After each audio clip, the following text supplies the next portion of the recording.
Konferensi Meja Bundar (KMB) adalah pertemuan penting yang berlangsung di Den Haag, Belanda dari 23 Agustus hingga 2 November 1949. Konferensi ini melibatkan perwakilan dari Republik Indonesia, Belanda, dan BFO, Bijeenkomst voor Federal Overleg, yang mewakili berbagai negara bagian yang dibentuk oleh Belanda di Kepulauan Indonesia. Pada 28 Januari 1949, Dewan Keamanan Perserikatan Bangsa-Bangsa (PBB) mengeluarkan resolusi yang mengecam agresi militer Belanda dan menyerukan dilanjutkannya perundingan untuk mencapai penyelesaian damai. Hal ini membuka jalan bagi diadakannya KMB. KMB diadakan untuk menyelesaikan sengketa antara Indonesia dan Belanda serta untuk memperoleh pengakuan kedaulatan Indonesia. Delegasi Indonesia dipimpin oleh Muhammad Hatta, sementara delegasi Belanda dipimpin oleh Willem Drees. Hasil utama dari KMB adalah kesepakatan bahwa Belanda akan menyerahkan kedaulatan kepada Republik Indonesia Serikat (RISES) tanpa syarat dan tidak dapat dicabut. Beberapa poin penting dari kesepakatan ini meliputi: 1. Pengakuan kedaulatan. Belanda mengakui kedaulatan RIS sebagai negara yang merdeka dan berdaulat. 2. Pembentukan RIS. Indonesia akan menjadi negara federal yang terdiri dari beberapa negara bagian, termasuk Republik Indonesia, Negara Indonesia Timur, Negara Sumatera Timur, dan lainnya. 3. Uni Indonesia Belanda. RIS dan Belanda akan membentuk uni yang longgar, dengan Ratu Belanda sebagai kepala simbolis. 4. Masalah Irian Barat. Status Irian Barat akan ditunda dan diselesaikan dalam waktu 1 tahun setelah penyerahan kedaulatan. Pembayaran utang. RIS akan mengambil alih sebagian utang pemerintah Hindia Belanda. KMB menandai berakhirnya konflik bersenjata antara Indonesia dan Belanda serta awal dari pengakuan internasional terhadap kedaulatan Indonesia. Pada 27 Desember 1949, kedaulatan resmi diserahkan kepada RIS, yang kemudian menjadi Republik Indonesia pada 17 Agustus 1950.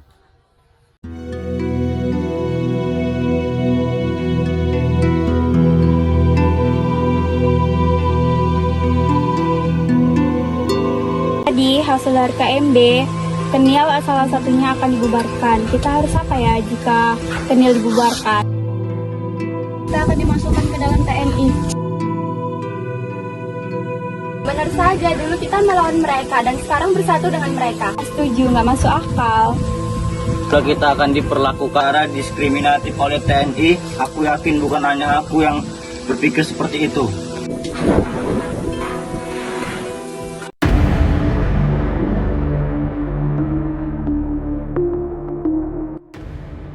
Bagaimana menurutmu soal anggota Kenil yang akan bergabung dengan TNI? Jelas tidak setuju lah. Mereka itu dulu pengkhianat, mereka tidak akan bisa mengabdi di negara ini. Pengkhianat tetaplah pengkhianat.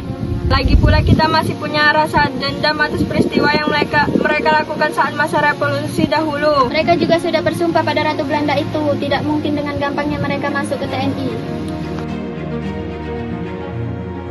Jika kita bergabung dengan TNI, bagaimana pangkat dan juga gaji kita? Jelas lebih menguntungkan saat kita berada di Kenil. Aku tahu siapa yang bergabung TNI di antara kita. Jelas aku tidak akan bergabung dengan TNI. Aku merasa lebih loyal kepada Belanda daripada kepada Republik Indonesia. Dan juga identitas kami lebih dekat dengan Belanda.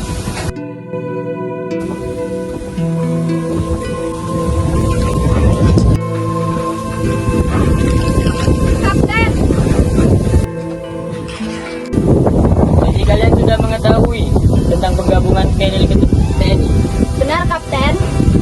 Jelas kalian tidak setuju kan? Benar, Kapten! Kalian pasti tahu jika bergabung dengan TNI, kalian akan diperlakukan sebagai pengkhianat dan musuh yang akan menghadapi diskriminasi dan hukum. Rekan-rekan, ingatlah siapa kita sebenarnya.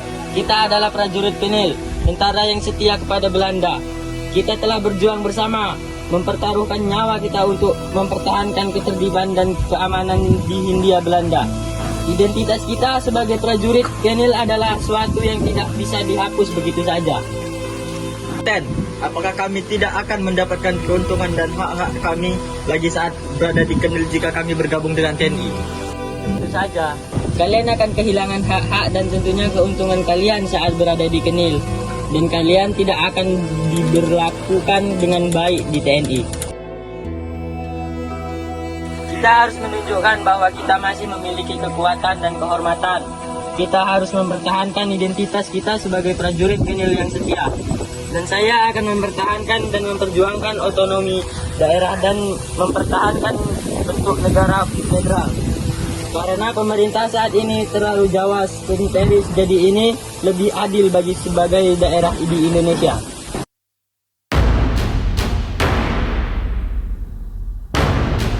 Westerling memanfaatkan ketidakpuasan di kalangan anggota KNIL, Koninklijk Nederlands Indisch Leger, yang merasa terancam akan dihukum atau dikucilkan dalam kesatuan TNI. Dia berhasil mengumpulkan sekitar 8.000 pasukan dari desertir dan anggota KNIL yang tidak puas.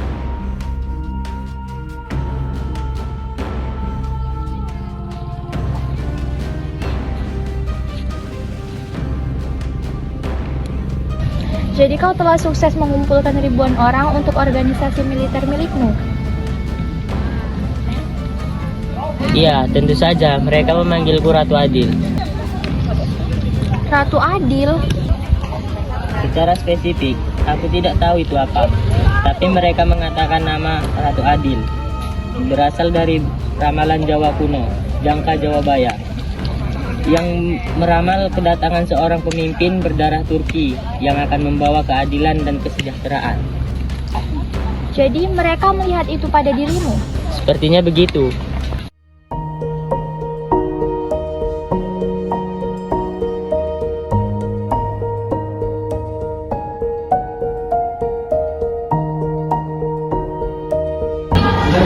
Sepertinya kau bergerak lebih cepat di luar dugaan saya. Sultan Hamid, kita berada di titik kritis dalam sejarah Indonesia. Hasil konferensi Meja Bundar telah memutuskan pembentukan Republik Indonesia Serikat. Tetapi kita tahu bahwa ini hanya akan menguntungkan pihak Republik. Mereka ingin mengintegrasikan TNI ke dalam TNI. Dan kita tidak bisa membiarkan itu terjadi. Benar, Westerling.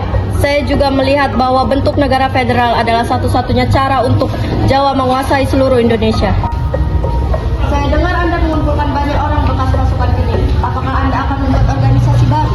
Saya telah membentuk Angkatan Perang Ratu Adil atau APRA untuk melawan integrasi ini sebagai bentuk penolakan untuk negara ini. Pasukan APRA kini berkumpul di bawah komando Raymond Westerling, pemimpin yang tak kenal kompromi. Ia menegaskan bahwa pemerintah Republik Indonesia Serikat telah mengabaikan hak-hak mereka, memaksa integrasi yang dianggap tidak adil. Dalam langkah yang berani, Westerling telah mengirimkan surat ultimatum kepada pemerintah, sebuah tanda bahwa perjuangan ini tidak akan dihentikan dengan mudah.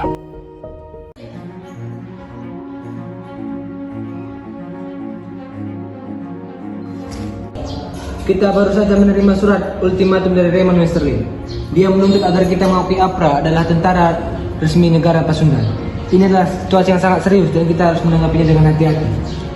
Tuan Hatta, kita tidak bisa membiarkan seorang pemberontak seperti Westerling mendikte kebijakan kita. Mengakui APRA akan merugikan integritas dan kedaulatan Republik Indonesia Serikat. Kita harus melakukan tuntutan ini dengan tegas. Saya setuju. Mengakui APRA berarti kita mengakui tindakan supersib dan pemberontakan terhadap pemerintah yang sah. Ini akan menjadi salah satu hal buruk bagi stabilitas negara kita. Kita harus segera mengambil tindakan militer untuk menghadapi ancaman ini. Pasukan TNI harus siap untuk menumpas pemberontakan APRA dan memastikan bahwa hukum dan ketertiban tetap terjaga.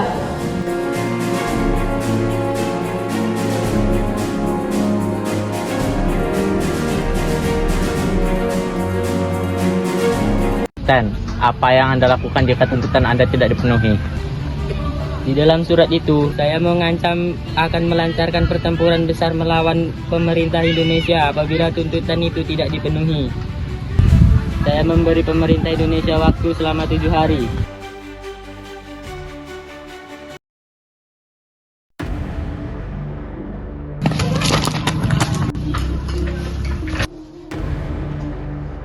Di mana, Kapten? Dia sedang sibuk untuk saja besok. Kumohon, aku ingin bicara dengannya. Kau ini keras kepala ya? Kumohon, sebentar saja. Sialan. Ada apa? Maaf mengganggu waktunya, Kapten. Ada seseorang yang memaksa ingin bertemu dengan Anda. Baiklah, suruh saja dia masuk. Hei kau, silakan masuk.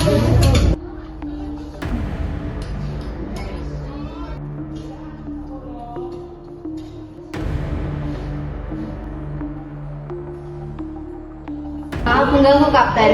Ada informasi yang harus saya sampaikan kepada Anda. Masih apa? Perdana Menteri Muhammad Atta telah mengeluarkan perintah penangkapan terhadap Anda, Kapten. Sialan, jadi tuntutanku ditolak. Lihatlah apa yang akan terjadi, Tuan Perdana Menteri.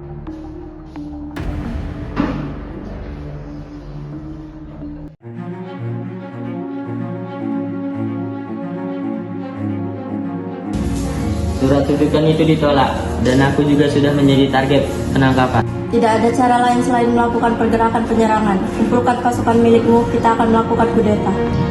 Dan juga pembunuhan terhadap tokoh-tokoh negara Kesatuan Republik Indonesia yang utama seperti Sekretaris Jenderal Ali Budiarjo dan Menteri Pertahanan Sultan Hamengkubuwono IX. Dengan begitu, bukankah kita akan dianggap melakukan gerakan pemberontakan? Memangnya ada cara lain selain melakukan pemberontakan?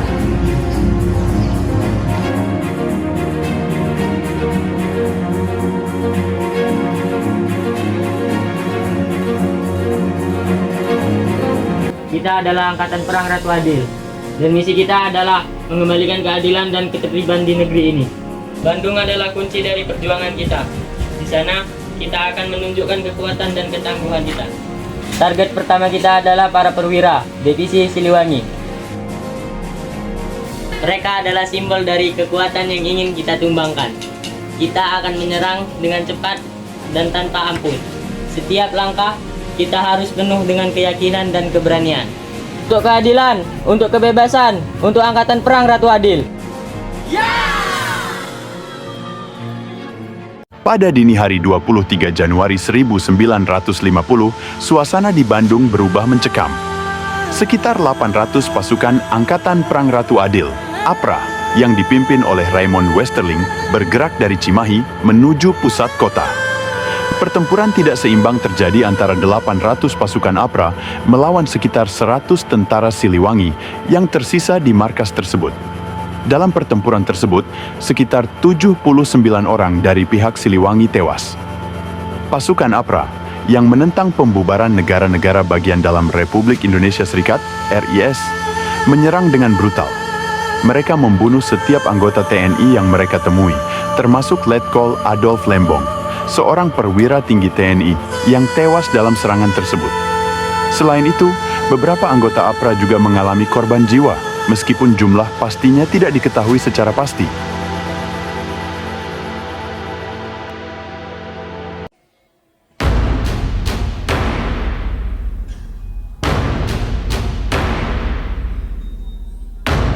Mayor Jenderal Angeles, situasi di Bandung sangat kritis. Pasukan APRA yang dipimpin oleh Westerling telah melakukan serangan mendadak dan menduduki markas divisi Siliwangi. Ini adalah ancaman serius terhadap stabilitas negara kita yang baru merdeka. Kami membutuhkan tindakan segera dari pihak Anda. Tuan Hatta, kami menyadari betapa seriusnya situasi ini. Westerling telah bertindak di luar kendali dan kami tidak mendukung tindakannya. Kami akan segera mengeluarkan perintah untuk menghentikan serangan ini dan memerintah Westerling untuk meninggalkan Bandung. Juga telah mengerahkan pasukan dari divisi Siliwangi untuk merebut kembali kota. Namun, kami juga membutuhkan jaminan dari pihak Belanda untuk tidak menghalangi upaya kami. Ini adalah saat yang kritis bagi bangsa kami. Anda memiliki jaminan kami, Tuan Hatta. Kami akan bekerja sama dengan Anda untuk memastikan bahwa Bandung kembali aman dan stabil. Westerling akan dihadapkan pada konsekuensi dari tindakannya. Baiklah, Mayor Jenderal Angeles. Mari kita bekerja sama untuk mengakhiri krisis ini dan memastikan masa depan yang lebih baik bagi Indonesia.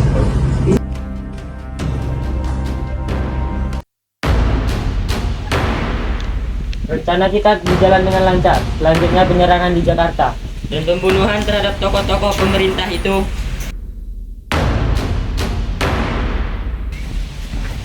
Kapten! Ada apa? Pasukan divisi Siliwangi dari luar Bandung sudah tiba. Sepertinya mereka akan melakukan penyerangan balik.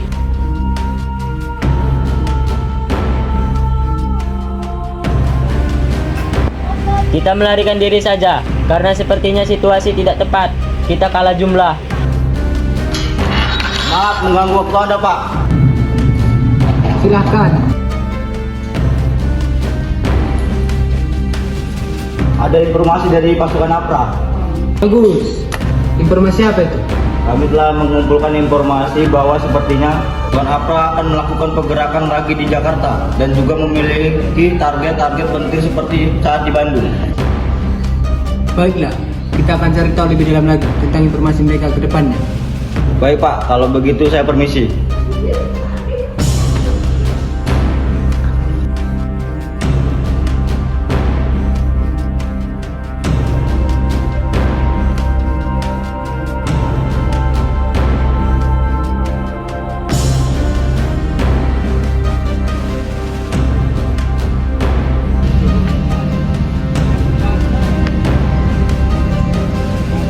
Bagaimana nih Kapten? Apakah kita akan melakukan penyerangan di Jakarta? Tentu saja. Tapi Kapten, kita kurang mendapatkan dukungan untuk melakukan penyerangan. Kapten, sepertinya pemerintah telah menurunkan pasukan APRI serta bantuan masyarakat sipil di Jakarta. Sepertinya rencana kita telah diketahui. Yang benar saja, tidak mungkin.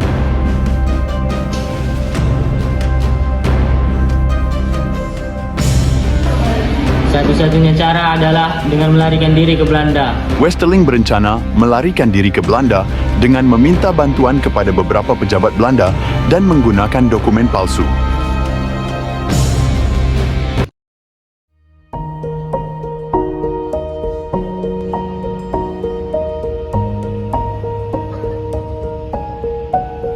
Kalian tahu Kapten sudah melarikan diri? Iya, aku sudah mendengarnya.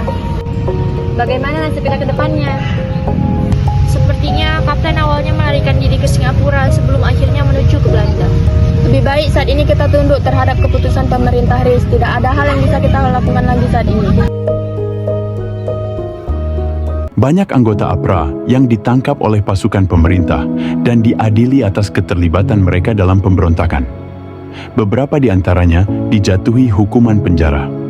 Sebagian anggota APRA yang menunjukkan penyesalan dan bersedia bekerja sama dengan pemerintah mendapatkan pengampunan dan diizinkan untuk kembali ke masyarakat. Anggota APRA yang tidak ditangkap atau diampuni tetap berada di bawah pengawasan ketat oleh pemerintah untuk mencegah kemungkinan pemberontakan lebih lanjut.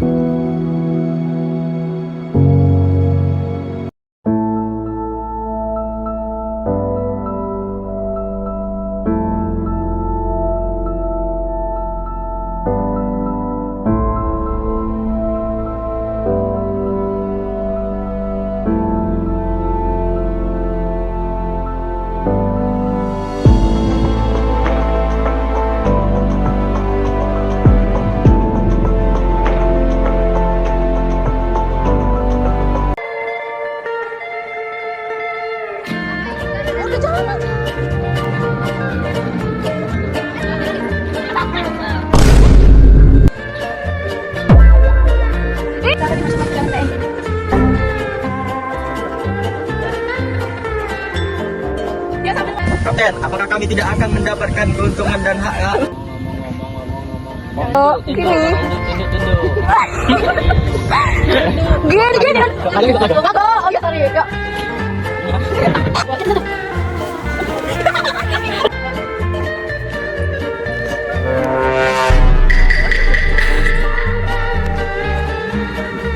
But what the hell, boy?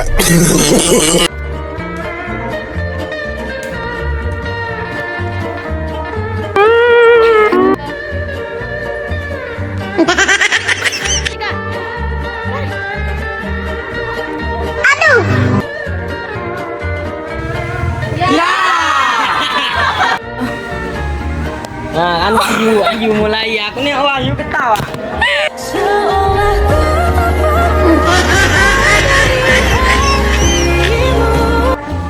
Untuk keadilan, untuk kebebasan, untuk tertiban, untuk keadilan, untuk kebaikan.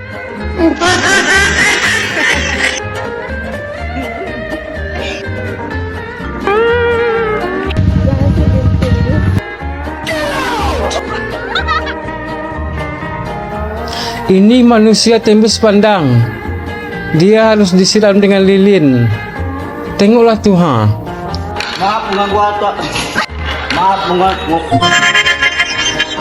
Mohon, aku ingin bicara dengan...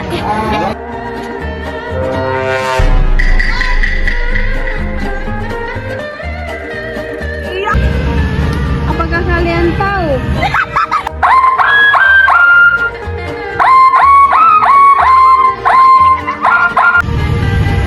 Kalian tahu tidak?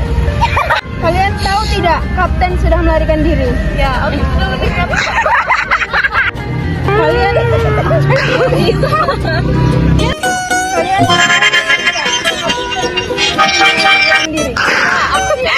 Kalian tahu tidak? Kalian tahu Kapten sudah melarikan diri.